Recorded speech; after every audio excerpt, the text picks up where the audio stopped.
Bonjour à tous, je suis Sophie Baquet, la rédactrice en chef de Global Retail News.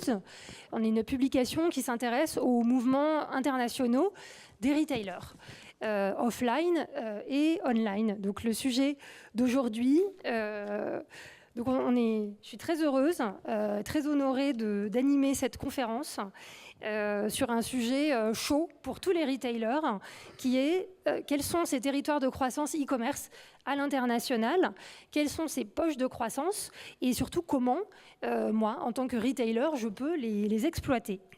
Donc, avant d'échanger en table ronde, je voudrais vous présenter nos invités d'honneur. À ma gauche, Julien Vélinger. Julien, tu es Lead Solution ingénieur chez Salesforce. Ensuite, Sébastien Badeau. Merci Sébastien d'être parmi nous. Donc, vous êtes le directeur général d'Alibaba France. Dimitri de Wavrin, comme on dit dans le Nord, paraît-il, président de The Agent. Et Jérôme, on ne te présente plus. Bonjour. Mais tu vas commencer par nous présenter quelques chiffres clés sur ces territoires de croissance e-commerce. Très bien. Alors, je veux bien la zapette, en fait, elle s'est baladée là-bas. Donc, bonjour à tous. Effectivement, un sujet stratégique pour les enseignes, alors que l'e-commerce ralentit en France, même si on continue à enregistrer une croissance à 2 chiffres. Et on se rend compte que la planète est grande et qu'il y a des territoires intéressants sur le domaine de l'e-commerce, que contrairement aux idées reçues, les États-Unis ont perdu leur leadership depuis déjà plusieurs années au profit de la Chine. Et c'est pour ça que je suis très heureux qu'on ait, dans cette keynote, qu'on ait Sébastien Badeau d'Alibaba. Il va pouvoir bien sûr nous en parler. On a aussi des pays qui sont moins connus également, comme le Japon ou même la Corée du Sud, qui ne sont pas du tout à négliger. La France reste dans le top 10, mais vous voyez là, avec nos parts de marché par rapport à un marché chinois qui pèse 700 milliards, on voit qu'on ne pèse que 10% aujourd'hui du marché chinois. Avec ensuite un point important, c'est que les taux de croissance sont très variables d'un pays à l'autre. Contrairement aux idées reçues, ce ne sont pas forcément les pays émergents qui connaissent la plus forte croissance e-commerce. On voit que l'Australie, en fait, est en mode rattrapage. Pendant longtemps, c'est un marché qui a été beaucoup travaillé en mode cross-border par des acteurs notamment britanniques qui, dans une logique un peu Commonwealth, ont investi ce marché-là. On voit que la Turquie aussi est un marché qui va demain peser lourd, mais des pays aussi intéressants comme le Mexique, ou l'Italie et l'Espagne, qui sont dans une phase de rattrapage et qui, les deux cumulés, font maintenant quasiment le poids du marché français. Et donc, ce sont des marchés qui ne sont pas négligés et qui sont aujourd'hui beaucoup moins travaillés que des marchés très concurrentiels comme la Grande-Bretagne ou les États-Unis. La Chine ne progresse plus que de 20%, mais vous allez me dire 20% de croissance sur 700 milliards, ça fait pas mal. Ça fait 140 milliards de plus chaque année. Et donc, ça fait 2 fois à peu près la taille du marché français. Alors, le cross-border, déjà, si on prend la définition cross-border, c'est développer sa marque à partir de son pays source, donc le pays d'origine. C'est-à-dire que si vous êtes une marque française, donc à partir de la France, la développer à l'international sans nécessairement déployer une logistique, une filialisation très forte. Et donc, utiliser le potentiel du digital pour se déployer sur un maximum de pays avec du coup des coûts fixes minimum. Dans une logique bien sûr d'augmenter ses ventes, de générer aussi de la visibilité produit. C'est très important aujourd'hui pour le luxe. Les Chinois sont très présents à Paris. Ce sont les premiers touristes à visiter aujourd'hui en pouvoir d'achat la capitale française. Et le fait d'être présent en digital en Chine permet aussi de mieux les capter lorsqu'ils arrivent en France. C'est aussi une manière d'aller générer du trafic dans ces points de vente et aussi de maîtriser sa marque, c'est-à-dire s'assurer que derrière, on n'a pas des copieurs de votre marque ou des acteurs qui n'ont pas le droit d'utiliser votre marque qui la développent. Pour vous donner un exemple, quand Decathlon a décidé de se lancer chez Alibaba en Chine, il y avait 20 boutiques Decathlon sur le territoire d'Alibaba en Chine. Et donc le fait d'être présent sur la plateforme a permis à Decathlon de nettoyer en quelque sorte sa visibilité. Alors derrière, on a quand même des challenges, c'est-à-dire trouver des compétences chinoises, coréennes, c'est pas forcément évident. Le paiement reste une donnée très locale finalement, très spécifique, avec souvent des coûts paiement qui sont beaucoup plus élevés à l'étranger qu'en France. Nous, on a le GIE carte bancaire qui est un peu une spécificité locale qui permet aux retailers d'avoir des coûts de processing de paiement très faibles. On a bien sûr la logistique, parce que le client chinois ne pensait pas qu'il ait moins d'attente que le client français. Ils sont très habitués à la livraison le même jour, beaucoup plus qu'en France. Et donc, du coup, il faut pouvoir, même en mode cross-border, arriver à une promesse intéressante. Et c'est le cas d'un acteur comme Asos qui arrive aujourd'hui à déployer ses produits, envoyer ses colis, à les livrer en 48 heures à peu près dans le monde entier. Voilà, et donc c'est aussi rassuré. Alors c'est étonnant parce que pour un Turc, le cross-border va être plus rassurant que l'achat auprès d'un player turc. C'est-à-dire que les Turcs font plus confiance à un e-commerçant français ou allemand qu'un e-commerçant turc. Ils se disent qu'ils ont plus de chances d'être livrés et qu'on leur livre la bonne marchandise. Donc voilà, la confiance, là c'est un peu une spécificité, mais elle a un visage qui peut être très différent d'un pays à l'autre. Et puis bien sûr, il y a la gestion de la relation client avec les décalages horaires qui sont parfois compliqués à gérer avec la législation française, puisque quand vous êtes aux États-Unis, il faut proposer du 24/24, 7 jours sur 7. Vous n'avez pas le choix et c'est le cas dans beaucoup de pays. En Chine, ça sera beaucoup WeChat. Donc le Chinois, il a besoin de se rassurer avant d'acheter. Et donc, il va dialoguer avec un agent de la marque via WeChat avant de passer commande. Voilà, donc on a des pays qui sont beaucoup plus avancés que d'autres sur le cross-border. Nous, les Français, on n'est pas bons. Ça, je peux vous le dire. Par rapport aux Anglais qui ont développé très vite, Asos c'est sûrement un des meilleurs exemples, puisqu'aujourd'hui, ils réalisent 40% de leur chiffre d'affaires en cross-border dans à peu près 150 pays. Et on voit qu'il y a des pays, il y a des typologies de produits beaucoup plus faciles que d'autres. C'est sûr que le prêt-à-porter, ça pèse moins lourd que l'ameublement. Et du coup, c'est beaucoup plus facile à exporter. Mais on voit aussi qu'il y a des opportunités sur les appareils électroniques. Parfois des achats d'opportunités de players dans l'électronique qui leur permettent d'être très bien situés. Et ce sera plutôt du cross-border proche. Donc, vous achetez en France à un très bon prix sur du SEB et vous allez pouvoir le déployer peut-être à un meilleur prix que les concurrents en Allemagne. Voilà.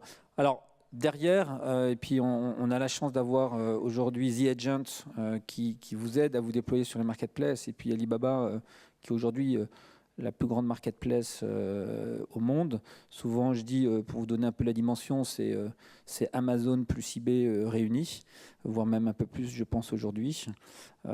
Et derrière, il y a un challenge. Il y a un challenge.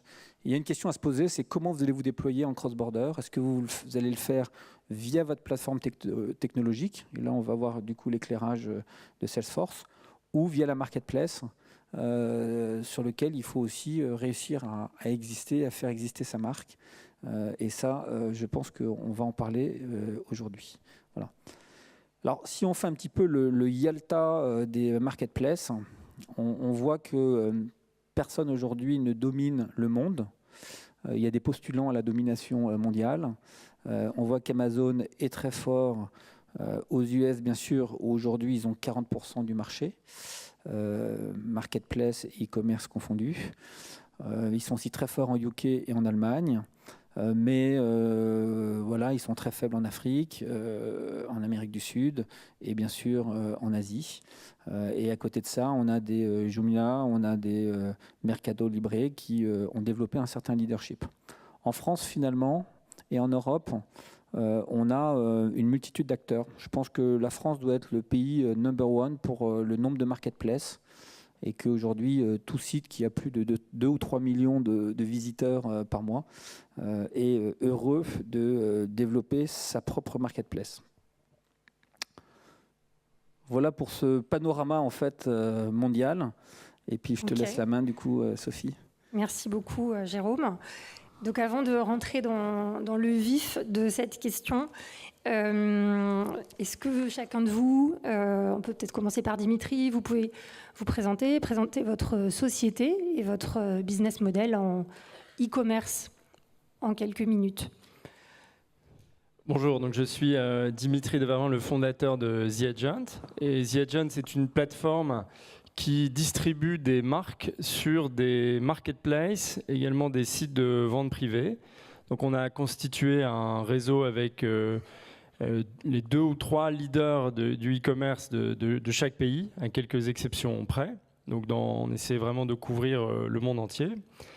Et donc notre plateforme, c'est à la fois un outil technologique qui fait la connexion des flux de produits, des flux de commandes entre les marques et les distributeurs, mais c'est également une panoplie de services qui sont liés donc au e-commerce cross-border, parce que c'est assez compliqué à opérer. Donc on gère la digitalisation de votre catalogue, la logistique internationale, le service client multilingue et les retours clients. Voilà. Et vous gérez du coup combien de langues aujourd'hui, The Agent ?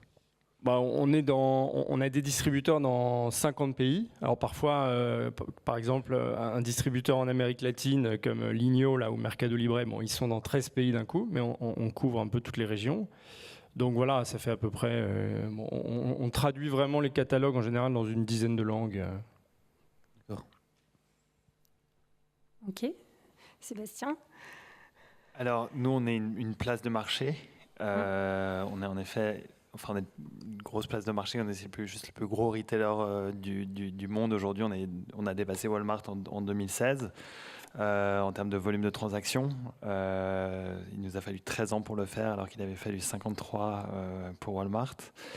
Et en fait, ce qui est intéressant par rapport au cross-border, c'est qu'il y a eu 2 grosses révolutions. La première, c'est la révolution des consommateurs chinois, donc de fait le développement de la classe moyenne, qui est, il va y avoir plus de 100 millions de foyers qui vont passer dans la classe moyenne chinoise dans les 5 ans à venir, alors qu'il y en a déjà 500 millions, on a 500 millions d'acheteurs sur nos plateformes.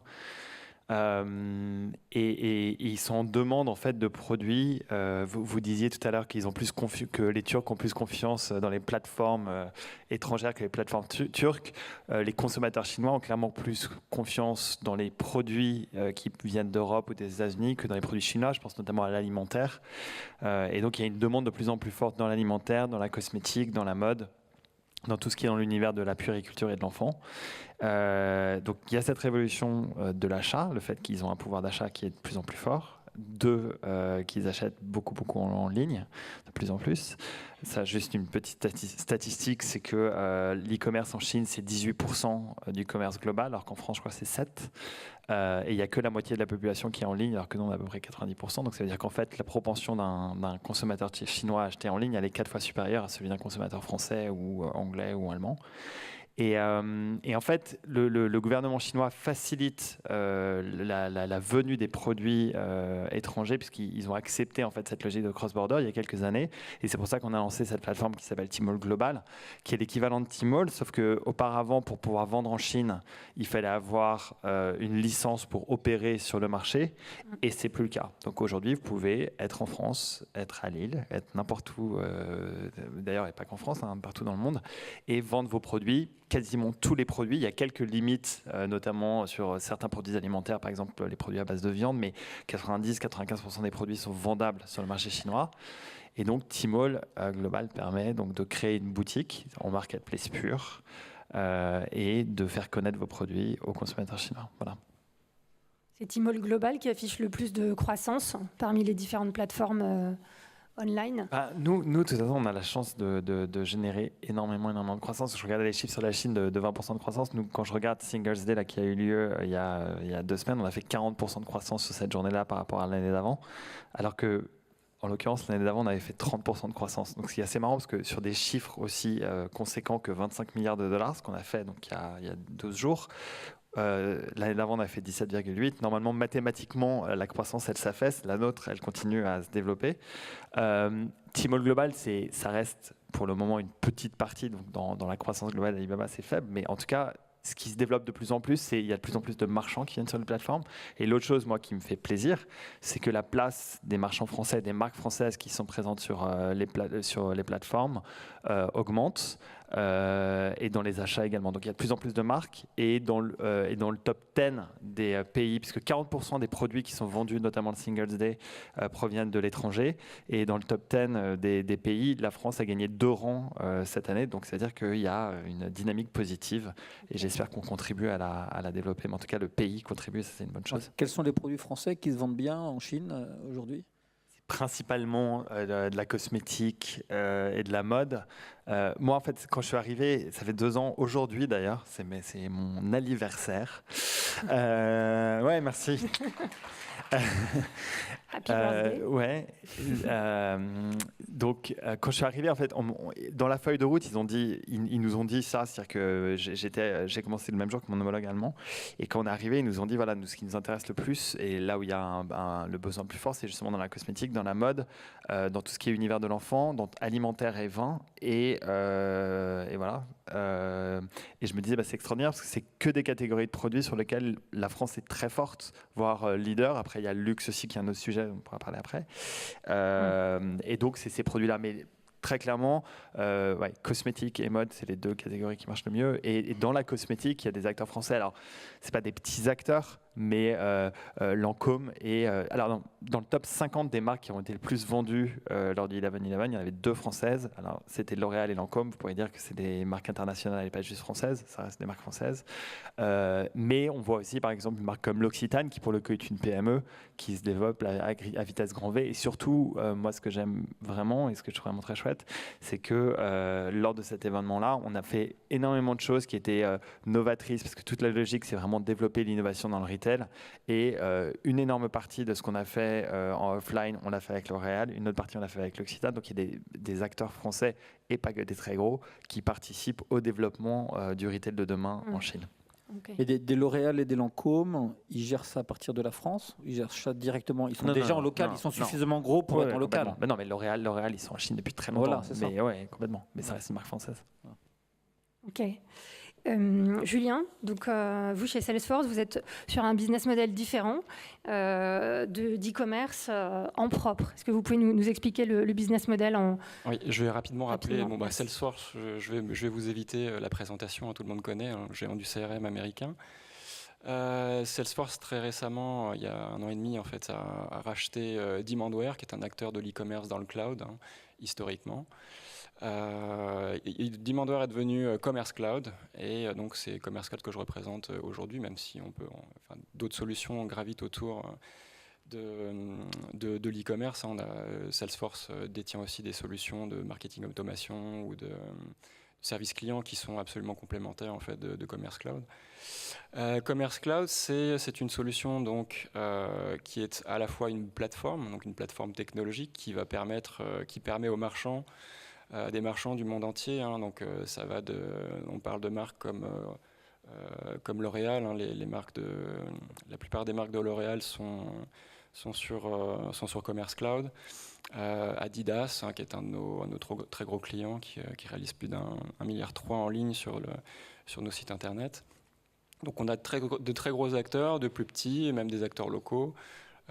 Donc voilà, l'orientation est très retail, fashion, luxe, mais on a ouvert des verticaux récemment qui étaient plus ou moins inattendus. On a ouvert des verticaux sur le jeu vidéo, sur l'énergie, sur l'automotive. Donc il y a une vraie pénétration de notre solution sur ces nouveaux verticaux, enfin en tout cas nouveaux pour nous.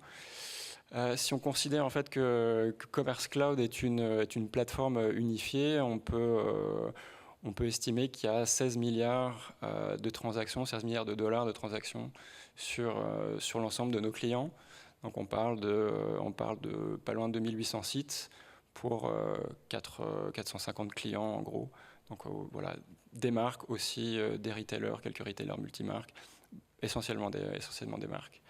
Donc les grosses forces de l'offre, ça va être donc la plateforme technologique qui va assurer à nos marchands d'avoir une solution qui est toujours à l'état de l'art, c'est-à-dire l'innovation continue, c'est notre capacité à délivrer une dizaine de releases chaque année pour amener de la nouvelle fonctionnalité. Nos marchands font un petit peu la course avec les marketplaces sur l'expérience. Donc notre travail à nous, c'est aussi d'apporter des niveaux de fonctionnalités qui sont intéressants pour nos marchands. C'est aussi de l'accompagnement. Donc là, c'est très intéressant dans le cas de l'international, puisque ce sont des sujets complexes. Donc il y a toute une dimension d'accompagnement avec Salesforce. Chez Commerce Cloud, tout Salesforce fonctionne à la souscription. Donc un client qui est mécontent, il s'en va. Donc on a tout intérêt c'est dans notre intérêt propre de cultiver la relation avec le client et surtout de cultiver son succès. Chez Commerce Cloud, c'est particulièrement important puisqu'on se rémunère sur le chiffre d'affaires en ligne de nos clients. Donc on est absolument directement intéressé à leur succès. C'est la raison pour laquelle on a des équipes de Customer Success qui accompagnent nos clients et qui sont secondés par ce qu'on appelle la Retail Practice. Chez nous, sont des spécialistes dont on a des spécialistes de l'international, du SEO, de plein de questions complexes comme celle-ci. On verra un petit peu plus tard peut-être comment concrètement vous accompagnez les retailers. C'était vraiment pour que chacun comprenne qu'en fait, on a deux acteurs vraiment de marketplace. Et vous, Julien, qui accompagnez les marques dans leur site e-commerce en propre. Où est-ce qu'on en est aujourd'hui, fin 2017, dans cette question du e-commerce à l'international? Est-ce qu'on est en pleine bascule? Où en sont les marques par rapport à cette question aujourd'hui? Dimitri? C'est vrai Amazon aux US est devenu très récemment le premier retailer de mode, y compris devant les enseignes physiques, devant Macy's, devant Walmart. Donc on se rend un peu moins compte en Europe, ils n'ont pas la même connotation, mais c'est devenu vraiment un passage obligé pour toucher une clientèle la plus large possible dans un pays. Alors, on parlera aussi de la Chine. Mais donc, nous, on voit vraiment que toutes les enseignes actuellement, elles avaient une certaine réticence encore ces dernières années, notamment, est-ce que je mets mes produits sur Amazon? Mais là, si elles n'y sont pas déjà, toutes se posent la question. On était avec un grand cabinet de conseil en stratégie récemment, il disait c'est sur la table du comité de direction de tous ses clients. Sébastien, qu'est-ce que vous en pensez? Moi, je parlais juste du prisme chinois, peut-être un peu plus large, parce que nous clairement, ce qu'on voit, donc notre plateforme, elle existe depuis, je crois, un peu plus de 3 ans. Il y a de plus en plus de marques qui y viennent. Si on prend la France, il y a à peu près 250 marques qui vendent sur Tmall et sur Tmall Global. Après, il pourrait y en avoir 1000, donc il y a un potentiel de croissance et quand je dis 1000, c'est peut-être 2000 d'ailleurs, qui est encore assez conséquent. L'autre sujet, c'est pas juste diète, c'est diète et que ça fonctionne. En tout cas, il y a une appétence de la part du consommateur, c'est sûr. De l'autre côté, je pense qu'il y a la technologie qui permet de le faire. Après, il faut l'expérience et utiliser les bons leviers. Nous, ce qu'on voit aussi, c'est on veut pas arrêter les choses à la Chine. On a envie de les ouvrir à d'autres pays également. Donc, je voyais sur un des schémas que quand on voyait les acteurs de marketplace, il y avait aussi Lazada qui a été racheté par Alibaba. Donc, parce que notre logique aussi, à terme, parce qu'on croit vraiment à ce développement, c'est de permettre aux marques qui travaillent avec nous de toucher donc aujourd'hui 500 millions de Chinois, probablement demain 1 milliard. dans quelques années, mais aussi de toucher 650 millions d'acheteurs en Asie du Sud-Est. Et demain, parce qu'on a déjà fait des investissements à ce niveau-là en Inde, où j'ai vu que vous travaillez avec Flipkart, nous on travaille avec une autre solution dans laquelle on a également investi, parce qu'on pense que l'Inde, ça prendra peut-être un peu plus de temps, parce que c'est un pays où les choses sont très fragmentées, mais où il y aura un potentiel forcément avec 1,3 voire 1,4 milliard d'habitants qui sera assez phénoménal. Donc nous, on croit fondamentalement au fait que la demande, elle va venir de ces pays-là. Moi, j'adore cette statistique qui dit qu'aujourd'hui, le premier continent de l'Internet, c'est déjà l'Asie. Mais sauf qu'il n'y a que 50% des Chinois et 30% des Indiens qui sont en ligne. Donc, en fait, c'est déjà 1,8 milliard, mais ça va juste exploser. Et donc, la croissance, elle est là. Moi, j'y crois profondément. Et l'avantage, c'est que, et ça va peut-être pas durer pour toujours, c'est qu'aujourd'hui, ces consommateurs-là, en tout cas les consommateurs chinois, ils recherchent des produits qui viennent de chez nous. Donc le sujet, c'est d'y être, parce que la croissance, elle est là-bas, et elle ne sera plus ici, ni en Europe, ni aux États-Unis. Oui, le potentiel est... Voilà. Ouais. Moi, j'ai une question pour vous, Sébastien et Dimitri. C'est... est-ce qu'il n'y a pas aussi le mythe de la marketplace? C'est-à-dire que les gens se disent c'est plus facile, j'ai du mal en e-commerce, je vais du coup arriver facilement à faire des chiffres importants en marketplace. Et moi, en fait, je vois des résultats très contrastés entre des acteurs qui sont très successful sur la marketplace parce qu'il y a un vrai investissement et il y a une vraie stratégie marketplace et chaque marketplace est un écosystème particulier. Et ceux qui en fait ouvrent une marketplace histoire d'y être et en fait en font pas grand-chose. Qu'est-ce que vous pouvez nous dire là-dessus? Moi, je pense que c'est très très juste et que et nous on a la chance de parce qu'après il y a plein de marketplaces différentes et il y en a certaines où il n'y a peut-être pas d'adéquation entre l'audience et les produits vendus. Nous, l'audience, elle est clairement là. On a la capacité aussi d'avoir énormément de data sur les 500 millions de clients ou 550 millions de clients qui achètent sur nos plateformes. Mais la logique, c'est que ça ne suffit pas. Et déjà, il faut émerger parce qu'il y a des dizaines de milliers d'autres marques. Et pour émerger, il faut avoir les bonnes stratégies marketing, il faut avoir les bons produits qui sont mis en avant. Et ça nécessite en effet... c'est-à-dire que l'investissement au départ, il est relativement faible. Une boutique sur Tmall, ça coûte $10 000 par an. Si vous atteignez un certain seuil de vente, on vous les rembourse en plus, donc c'est gratuit, c'est juste 5% sur les ventes, et sur certaines lignes de produits encore moins. Après, il faut payer des frais de logistique, de service client, etc. Mais on va dire que pour 100 000 €, on doit pouvoir tester le marché chinois. Donc 100 000 €, et in fine, tout le monde fait au moins du break-even. Mais par contre, si vous mettez pas un chef de projet, si vous mettez pas les moyens pour vraiment réussir, et ben vous allez faire quelques centaines de milliers ou 1 million ou 2 millions d'euros de chiffre d'affaires là-dessus, mais ce ne sera pas un vrai relais de croissance. Pour que ce soit un vrai relais de croissance, il faut que ça soit au cœur de la stratégie de l'entreprise, comme quand on parle de la digitalisation, etc. Il faut que ce soit au cœur de la... Là, la Chine, c'est pareil pour moi. Donc, en effet, on peut avoir des résultats mitigés si on ne prend pas le projet au sérieux et que ce n'est pas cœur de stratégie dans la boîte. Et toi, Dimitri, est-ce que vous faites du SAV? Est-ce que vous récupérez des clients qui ont ouvert des marketplaces mais qui ne font pas de business pour vraiment les développer réellement en fait? En fait, c'est vrai que si on a une marque qu'on veut déployer à l'international uniquement via les marketplaces, ça ne va pas marcher, hein, il faut être clair. J'exclus vraiment le cas de la Chine parfois, mais on va réussir en marketplace là où on est présent souvent physiquement. Donc typiquement, une marque française, il faut déjà qu'elle explore les marketplaces françaises.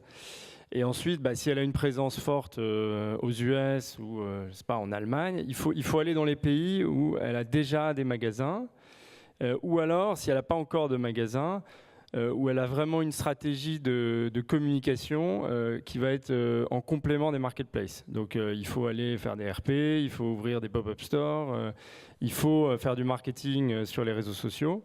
Voilà. Si on met juste les produits, il ne se passera rien. Mais c'est la même chose en Chine. Hein. En l'occurrence, demain, vous ouvrez une boutique, etc. En Chine, si vous ne faites pas tout ce travail, si vous n'avez pas de boutique, si vous n'avez pas de notoriété définie, et que vous ne mettez pas en place une vraie stratégie marketing en utilisant des key opinion leaders locaux et tous les moyens en fait, locaux qui sont en plus très différents de ceux qu'on utilise ici, ça ne marchera pas non plus. Donc en effet, il faut avoir une stratégie adaptée au pays, ça c'est une évidence. Quelles sont les fonctions qui peuvent être gérées depuis la France à la fois dans l'e-commerce en propre et en marketplace, et qu'est-ce qui doit être forcément localisé dans un pays donné en termes de ressources humaines vraiment pour un retailer? Pour ce qui concerne les sites en propre, ça varie beaucoup en fait en fonction des retailers et des marques. La taille est importante, hein, il y a une taille critique à atteindre. On peut commencer avec une très petite équipe et travailler de façon très centrale. Décliner les sites le plus simplement possible. Mais après, dès qu'on est un peu sérieux sur un marché, avoir des ressources locales, là je rejoins un peu les autres intervenants. Avoir des ressources locales, ça devient indispensable. Bon, nous, sur l'activité de distribution en marketplace, tout est centralisé dans le pays d'origine de la marque. On n'a aucune ressource locale. Donc c'est un peu la beauté du système, notamment le stock. Tout part d'un stock dans l'entrepôt de la marque ou notre entrepôt. Et la partie vraiment marketing, la conquête des clients, elle est déléguée à la marketplace, souvent. Donc voilà, c'est la beauté de ce métier. Après, je pense que la Chine, c'est encore un peu différent. Nous, en tout cas, on va s'allier avec des partenaires locaux qui ont l'expertise du marché. Vas-y. Et concrètement, tu arrives à déployer une marque sur 10 marketplaces ou 20 marketplaces en combien de temps et générer, in fine, quel pourcentage de leur chiffre d'affaires e-commerce, quoi. Tu vois, c'est pour donner un peu à la salle aussi des métriques sur. Donc le timing, bon, il y a la complexité, c'est déjà vraiment la digitalisation du catalogue. Les marketplaces, elles ont toutes un système de description des produits différents avec des tas d'attributs. Donc si on fait le plus petit commun des 20 marketplaces, on a 300 champs à remplir. Alors c'est pas pour tous les produits, mais suivant que ce soit de la mode, de la cosmétique, etc. Donc ça, c'est complexe, ça prend quelques semaines. Mais ensuite, une fois qu'on a fait ce travail-là, il n'y a pas tellement de coût marginal ou de temps pour ouvrir une ou 20 marketplaces. Donc c'est assez incroyable. Donc en 3 semaines, on peut commencer à être un peu partout. D'accord. Donc c'est-à-dire que moi, je suis sur Amazon, en marketplace sur Amazon.fr. Ça va être assez facilement, à partir du moment où j'ai traduit mon catalogue, d'être en UK, en Allemagne, aux US et ailleurs. Voilà, nous, on a une plateforme qui centralise le catalogue et qui le pousse automatiquement sur chacune des marketplaces. Donc une fois qu'on est dans le catalogue, c'est poussé directement. Effectivement, on s'occupe des traductions. C'est l'adaptation pour chaque pays. Sur la logistique, du coup, c'est vous qui faites ou c'est la marque qui garde le contrôle de la logistique ? Là, on a 2 modèles. Soit la marque ne sait pas gérer des expéditions B2C à l'international, donc préfère nous confier un stock. Donc on a un entrepôt ici près de Roubaix, et donc qui est plugué à tous les transporteurs qui sont différents pour chaque pays. Et voilà, soit elle sait gérer ça. Souvent les plus grosses marques, elles veulent garder un seul stock central, souvent qui est le stock du site web. Et à partir de là, elles font leurs expéditions sur les marketplaces, vers les clients des marketplaces. Et ça pèse combien dans le chiffre d'affaires e-commerce de tes clients ? On est qu'au démarrage, donc souvent on observe que c'est assez comparable à ce qu'elles font sur leur e-shop. Voilà. On retrouve un ordre de grandeur assez commun qui va de quelques pourcents quand on démarre jusqu'à 5-10%. Mais après, on ne va pas faire 30% de son business en marketplace. Non, mais c'est-à-dire que tu arrives à peser aussi lourd que son business e-commerce en marketplace. C'est ce que tu es en train de dire. Oui, après, il y a une question d'avance, de timing. C'est-à-dire le site web, souvent, si elle l'a démarré il y a 10 ans, elle vient de démarrer les marketplaces, on n'y sera pas. Si elle a fait à peu près les 2 en même temps, c'est assez comparable. Bon, ça dépend beaucoup de la structure des marques ou des enseignes. J'ai d'ailleurs un exemple, parce que c'est un peu l'exemple extrême, mais on bosse avec une marque allemande qui fait des manteaux, des vestes, des parkas, etc. et qui fait 50% de son chiffre d'affaires en marketplace. Donc ça existe. Après, le marché allemand est très particulier, parce que c'est un marché de VPC historiquement, et donc de marketplace. Et donc Otto, Zalando, il y en a plein d'autres, sont vraiment sont vraiment la référence des marketplaces en Europe. Donc c'est possible en Allemagne. Et 50%, c'est 20 millions sur les 40 millions de chiffre d'affaires. Donc c'est assez colossal. Énorme. Je pense que ça dépend vraiment des marques, ça dépend vraiment des enseignes. Enfin, on n'a pas tout à fait le même constat de notre côté. On a peut-être des marques qui sont un peu plus, qui ont des chiffres d'affaires plus importants. La proportion est un peu inférieure, je pense. Et du coup, c'est vrai qu'en tant que retailer, voilà, j'ai une marque française ou européenne, peu importe. Quand on voit que Amazon, donc voilà, ça va être 44% du e-commerce en 2017. Tmall, c'est 80% de part de marché sur la mode en ligne en Chine. 80%. Du coup, on se demande, en tant que marque, pourquoi ça ne suffit pas d'être sur ces marketplaces-là. Pourquoi est-ce que j'ai encore besoin d'avoir mon site e-commerce en propre? Quel est son intérêt? De mon point de vue, c'est assez simple. Il y a le principe de la marque. La brand value, c'est un peu le cœur de ce qu'est une marque. C'est la capacité à exprimer cette marque, à avoir du storytelling. Donc ça fait partie vraiment des choses qui sont... C'est un contrôle qu'on perd un petit peu sur les marketplaces. La marge n'est pas la même sur une marketplace. Il y a beaucoup d'aspects qui font qu'il est toujours... l'écart justement de rentabilité entre un business marketplace et un business e-commerce en propre, dans les grandes lignes? Ça constitue peut-être la marge de l'opérateur de marketplace, je ne sais pas. Peut-être leur poser plutôt la question. Ouais, enfin après, à côté de ça, il y a le coût, c'est pas gratuit de faire des sites d'e-commerce propres, non? Ouais. Tout à fait. En fait, le delta, il est là.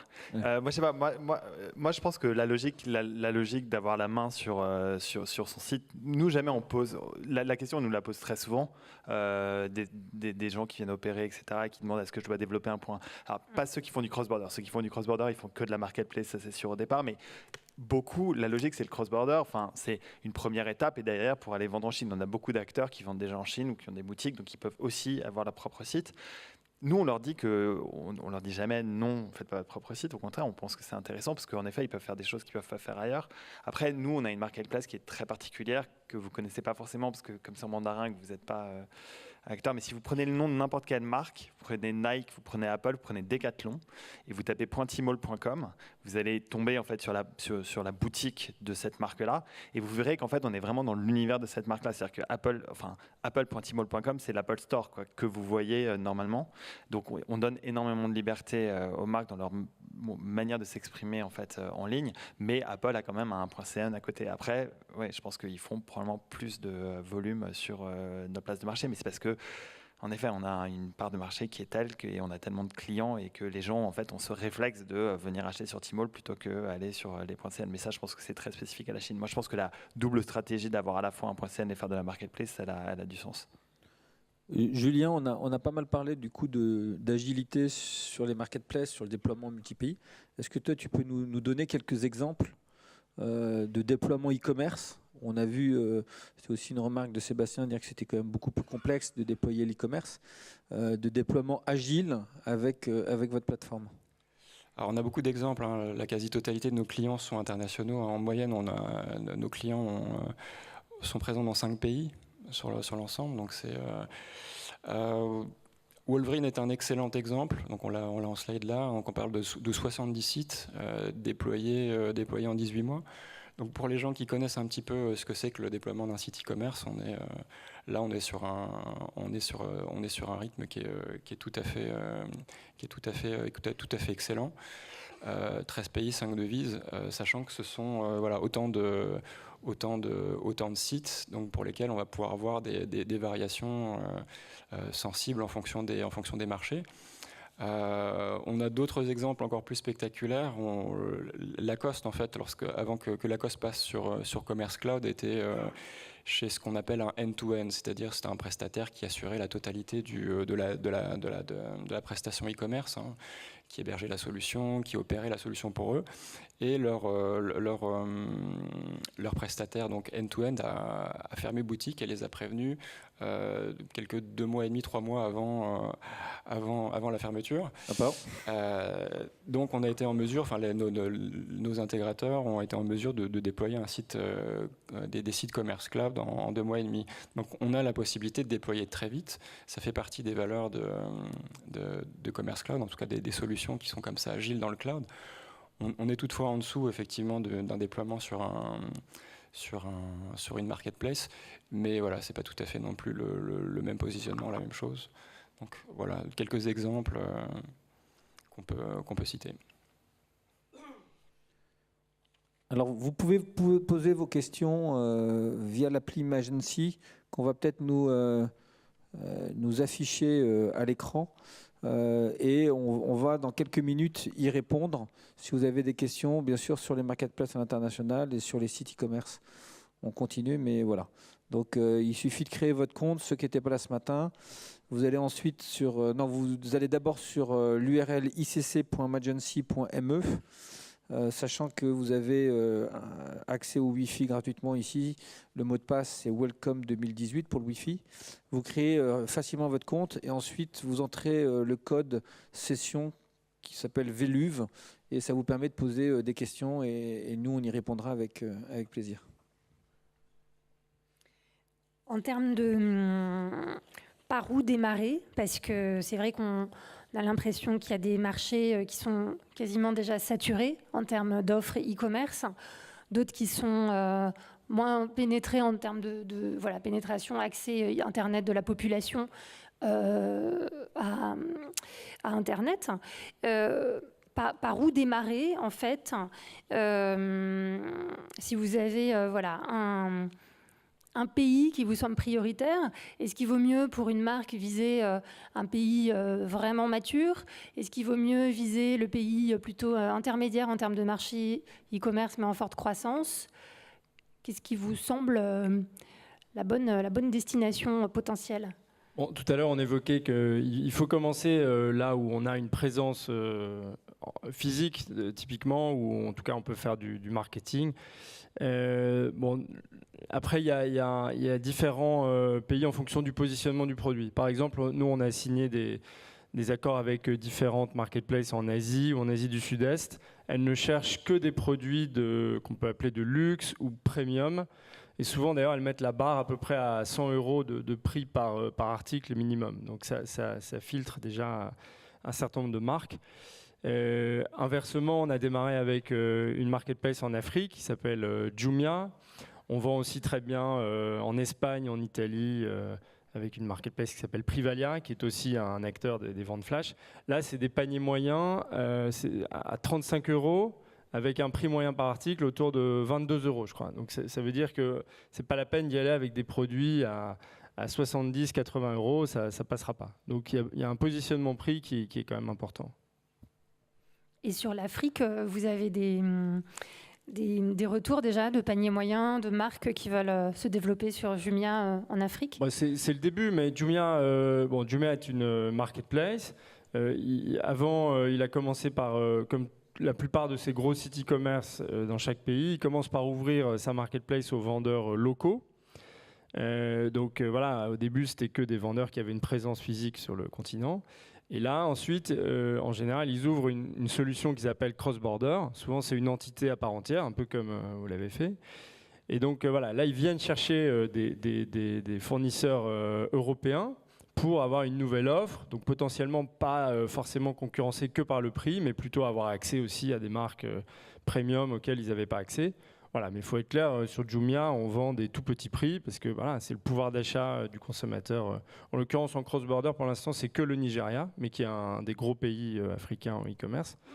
Voilà, et après, ils vont ouvrir à 7 ou 8 autres pays aux vendeurs internationaux. Sébastien, peut-être pour conclure avant de... Moi, je dirais que c'est la Chine, le pays dans lequel il faut aller. C'est une blague. Quels sont les facteurs clés de succès pour la Chine? Non, mais ce que j'allais dire, c'est nous, c'est un peu la même chose, mais c'est pas le prix forcément qui conditionne, mais c'est l'appétence du marché. Et je pense que nous, on est là aussi pour ça, pour un peu traduire, et pas de mandarin en français, mais plus culturellement, ce que recherchent les consommateurs. L'avantage qu'on a aussi, tu parlais, Jérôme, tout à l'heure du fait que Paris est très prisé par les touristes chinois. Le touriste chinois, c'est dans un cercle vertueux, c'est le premier moyen en fait de le capter. En fait, on peut le capter à Paris quand il est là et ensuite aller lui revendre des produits lorsqu'il est parti en Chine. Donc c'est une manière en fait d'engager avec ce client-là, parce que quand il vient en France, oui, il va aller chez Vuitton, il va aller aux Galeries Lafayette, il va aller au Printemps, mais surtout, il a envie de trouver des marques qu'il ne trouve pas chez lui. Et pour revenir en disant, j'ai la crème cosmétique que mon voisin n'a pas, etc. Et en fait, je pense que c'est ça qu'il faut réussir à comprendre, c'est est-ce que ma marque, en fait, a un potentiel de plaire aux consommateurs. Et nous, on a pas mal d'outils en fait, qui nous permettent de le savoir, si oui ou non il y a une appétence de la part du consommateur chinois pour le produit donné, donc même pour la marque donnée. Donc ça, je pense que c'est le premier facteur, c'est qu'il y ait un peu que ce soit, et même si le volume n'est pas énorme, qu'il y ait au moins un intérêt pour la marque, parce que partir de rien, c'est c'est quand même beaucoup plus complexe. Est-ce qu'il y a une taille minimale de business pour ouvrir un business, une activité sur Tmall? Est-ce une petite marque peut... Oui et non. C'est-à-dire que je pense que quand je parlais des investissements tout à l'heure, un investissement, on va dire, de 100 000 €, pour une grosse PME, c'est pas grand-chose. Pour une toute petite, une TPE, ça laisse, et donc ça déjà, ça va limiter. Moi d'ailleurs, on travaille beaucoup, parce qu'en Chine, pour le coup, on travaille beaucoup avec des toutes petites entreprises qui vendent sur nos plateformes, qui vendent aussi sur, on n'a pas parlé du tout, mais on a une plateforme qui s'appelle AliExpress, qui fait l'inverse, qui sont des marchands chinois qui vendent à des consommateurs français ou américains et autres. Et là, sur AliExpress, il y a des tout petits marchands. Mais aujourd'hui, on n'a pas une solution, mais j'espère qu'on l'aura à terme, qui permettra à un fabricant de miel qui a un produit de le mettre en ligne et qu'on ait créé toute la partie logistique, la partie création de page web et le service client pour que lui n'ait rien à faire, juste nous livrer les produits et après nous on va les vendre aux consommateurs chinois. Ce n'est pas le cas pour le moment. Donc je pense qu'aujourd'hui, la bonne taille, c'est une PME qui fait quelques dizaines de millions d'euros de chiffre d'affaires. En tout ça, je pense que c'est un peu plus complexe. Alors on a plein de questions là qui commencent à tomber. Première question, quel modèle de croissance à l'international faut-il choisir? Externe marketplace ou interne site e-commerce propre? Je vais prendre cette question et puis vous pourrez compléter. Moi je pense qu'en fait il faut avoir une agilité dans sa stratégie. Il n'y a pas de religion à avoir sur le sujet. Une même marque peut avoir parfois intérêt à se déployer plutôt en marketplace. Parfois en modèle hybride, parfois en site e-commerce. Donc c'est vraiment étudier chaque marché et ajuster en fait sa stratégie en fonction du marché, du potentiel bien sûr des acteurs marketplace et de la difficulté à acheter du trafic sur sa plateforme e-commerce. Il faut savoir que en Europe, le coût du clic peut passer de 1 à 3, qu'on soit en Angleterre ou en Espagne, par exemple. Et donc, ça n'a pas du tout la même incidence sur son compte d'exploitation in fine. Et la marketplace reste quand même le moyen le plus simple et le plus rapide pour tester un marché. Ça veut dire tester, ça ne veut pas dire faire des gros chiffres, mais au moins tester le marché, tester l'appétence du marché, pour ensuite construire une stratégie e-commerce ambitieuse et pertinente. Qui prend la deuxième question? Moi, j'aimerais répondre à une partie de la deuxième question, qui est la partie sur les données clients. Parce que typiquement, et ça, je trouve que c'est aussi une des... En fait, la complexité, c'est que Tmall est une marketplace comme il n'en existe pas en fait en Occident. Parce que les marketplaces, et je reviens sur les histoires de sites web et autres, les marketplaces qu'on connaît nous, en fait, vous êtes toujours dans un univers qui est l'univers du site. Donc, que ce soit Zalando, que ce soit Amazon, que ce soit La Redoute, etc., vous êtes toujours chez Amazon, toujours chez Zalando, chez La Redoute. Parfois, vous pouvez acheter des produits marketplace sans savoir que c'est de la place de marché. Alors que sur Tmall, c'est pas du tout comme ça. Quand vous êtes vraiment chez la marque, c'est comme un corner dans un grand magasin. Donc c'est très très très différent. Et l'autre chose qui est extrêmement différente, c'est que toutes les données justement clients, elles sont totalement partagées entre nous et la marque. Donc la marque, en fait, elle a exactement toutes les informations qu'on lui donne, et même plus, à savoir que si les produits sont recherchés, ou on va leur donner des profils sur les acheteurs potentiels, donc pas juste les acheteurs, mais les acheteurs potentiels, et on va même encore plus loin que ça, et on commence à le faire, à travailler sur du prédictif, donc pouvoir dire à une marque de cosmétiques, ce produit-là, pas basé uniquement sur les ventes, mais basé aussi sur les recherches et sur les interactions, les engagements qu'il y a entre le consommateur, parce que le social et le commerce sont extrêmement liés en Chine, et en train de décliner. Par contre, on voit qu'il y a un développement là-dessus pour les aider quelque part à développer leurs produits de demain. Donc, cette logique-là, je pense que c'est très très particulier et c'est pour ça à mon avis que c'est très intéressant aussi de travailler sur ces modèles-là parce qu'on peut apprendre énormément. Alors oui, on apprend du consommateur chinois, mais ça peut aussi donner des idées sur ce qui se passera sur le consommateur de demain dans d'autres pays également. Alors ça c'est un très bon point parce que effectivement sur Amazon il n'y a pas de partage de la data. Donc la data client ne vous appartient pas et donc effectivement ça peut influencer votre stratégie marketplace en disant je vais privilégier les marketplaces qui partagent la donnée client. Mais il y en a très peu. Hein. C'est vrai que en dehors de Tmall, peut-être quelques autres aussi en Chine, la plupart des marketplaces, le client appartient à la marketplace. Vous avez juste son adresse pour lui livrer le colis, mais vous n'avez surtout pas son email, vous ne pouvez pas le relancer. Donc je dirais que pour rejoindre la question sur les commissions, c'est quand même un modèle un peu mixte entre le retail et le wholesale. Hein, on est vraiment au milieu des deux. Donc pour un retailer, ça veut dire qu'il va lâcher en moyenne, c'est à peu près 20 points de marge sur une marketplace. Bon, ça va de 5 à 40. Hein, donc, mais on a une bonne moyenne à 20. Bon, il y a le coût d'opérer autour de la marketplace, publier ses produits, etc. On peut dire que ça représente à peu près 10%. Donc voilà, on lâche 30 points de marge globale. Alors ça, c'est plutôt pour le luxe et le prêt-à-porter haut de gamme. Parce que quand on est dans l'électronique, c'est beaucoup plus faible. Voilà, donc il y a beaucoup de marques électroniques qui vendent en marketplace. Bon, les commissions en électronique sont souvent plus faibles.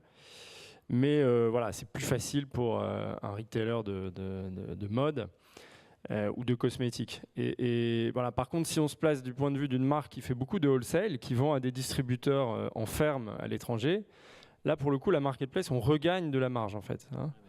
Donc, on vend en net de logistique, etc. On touche quand même significativement plus que son prix wholesale. Hein. Donc, c'est plus favorable en termes de marge que du wholesale.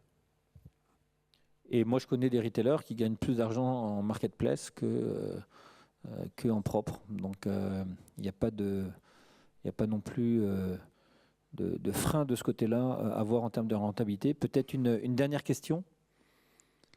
Qui veut prendre la dernière question en tant que marque?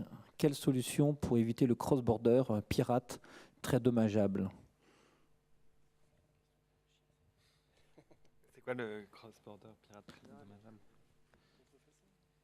Oui, non, en fait, c'est des marques qui vont casser les prix en cross-border, par exemple, ou qui vont aller s'approvisionner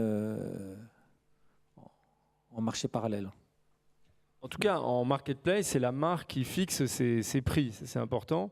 Quand on avait souvent la crainte des enseignes de vendre à Amazon, et Amazon allait vendre moins cher que vous, c'est vrai qu'Amazon, quand il achète, assez vite, il veut être le moins cher, donc il fait des promotions. En marketplace, c'est la marque qui fixe complètement son prix de vente. Donc, elle a la main complètement sur le pricing. Après, si elle a des revendeurs qui eux-mêmes baissent les prix, ça, c'est plus compliqué.